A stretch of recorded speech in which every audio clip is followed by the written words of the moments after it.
ئەم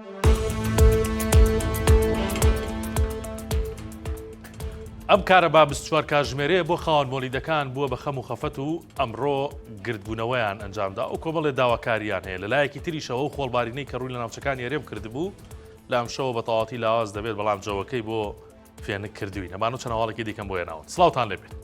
خاوەن مۆلیدە ئەهلەکانی سلێمانی گردبوونەوە و دەڵێن پرۆژەی کارەبای 24 کاتژمێری لەگەڵ خۆیان 30,000 کەسیش بێکار دەکات.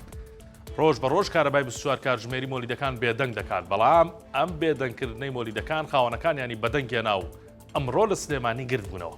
ئەوان دەڵێن کارەبای 24 کاتژمێری بێکاریان دەکات، جگەلەوەش زیانێکی زۆر دەکەن، چونکە پارەیەکی زۆریان لەسرە بۆ کڕینی مۆلیدەکان و ئەمڕۆژ کەس پارەیان پێ نادا.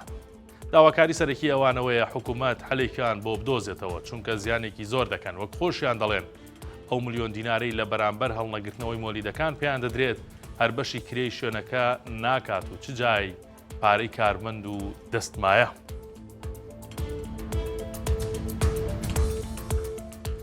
هەمووان لە خۆڵبارین بە گلەی و ناڕازین، بەڵام ئێوارە بە جێمان دێڵێ و لەگەڵ خۆشیدا 5 پلە گەرمی کەمی کردووە. لە چەند ڕۆژی ڕابردوودا هەمووان بە دەست گەرماوە گرفتار بوون، لە هەندێک ناوچەی کوردستان تا 47 پلەی سیلیزی بەرز بووەوە.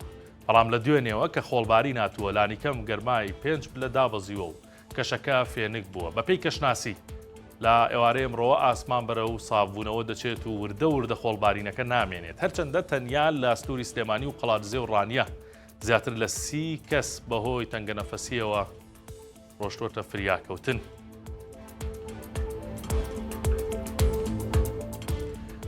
زۆر جار بەهۆی گەرما زۆرەکەیەوە دەوترێت ڕەنگە جەهەنم لە ژێر کەلار بێت، بەڵام سەخاوەت و مرۆڤ دۆستانی کەلاریەکان کەشە گەرمەکەی فێنک کردووە. لە مۆرزەدا کە پلەکانی گەرما بەردەوام لە دەوروبەری 45 پلە دانابەزێت، کاتێک بەناو بازاڕی گەرمی کەلاردا پیاسە دەکەیت لە پڕ چاوت بە دیمەنێک دەکەوێت کە فێنکایەتی بە دڵ و دەروونت دەبەخشێت. لە چەندین گۆشەی جیاوازدا لە ناو مجەمیدەی پڕ لە سەهۆڵ ئاوی ساردانراوە و بەبێ بەرامبەر هەر کەس تینووی بێت دەتوانێت تێری لێ بخواتەوە. مام حازمی کاسبکار کە بە تەمەنێکی زۆرەوە لە ناو بازاڕی گەرمی کەلار سەرقاڵی کاسبی خۆیەتی بە پەرداخێک ئاو تینوێتی شکاند و اینجا بۆ 1964 قسەی کرد و وتی خێر لەوە گەورەتر نییە، خوا خێری ئەوانە بنووسێت کە ناهێڵن خەڵک لێرە ئەست بە تینوێتی بکەن. بڕیار بوو ئەمڕۆ سێشەممە لە قەزای دەربەندیخان گرتنی سەگەبێلانەکان دەست پێ بکات، دواتر بگوازرێنەوە بۆ شێڵتەر، بەڵام بەهۆی دەستنەکەوتنی کرێکار نەیانتوانی کارەکەت دەست پێ بکەن. ماوەیە کە سەگی بێلانە لە قەزای دەربەندیخان ڕوو لە زیاد بوونە، قایم قامێت بڕیاریدا تیمێک پێکە بێنن بۆ ئەوەی سەگەکان بگرن و بیانگوازنەوە بۆ شێڵتەر، بەڵام کەس ئامادە نییە و کارە بکات و کرێکار دەست ناکەوێت. دوای ئاگادارەکەی قایم قامێت 7 کەس ڕۆشتە بوون و تبوویان ئێمە ئامادەین بۆ ئەوەی سەگەکان بگرین، بەڵام وا دیارە هەر قسە بووە و کەڵکی کارەکەیان نەبووە. وەکەوەی سلێمان محەممەدی قایمقامی دەربەندیخان بە 1964 وت 7 کەسەکەیان ئیزن داوە چونکە شیاو نەبوون بۆ ئەو کارە.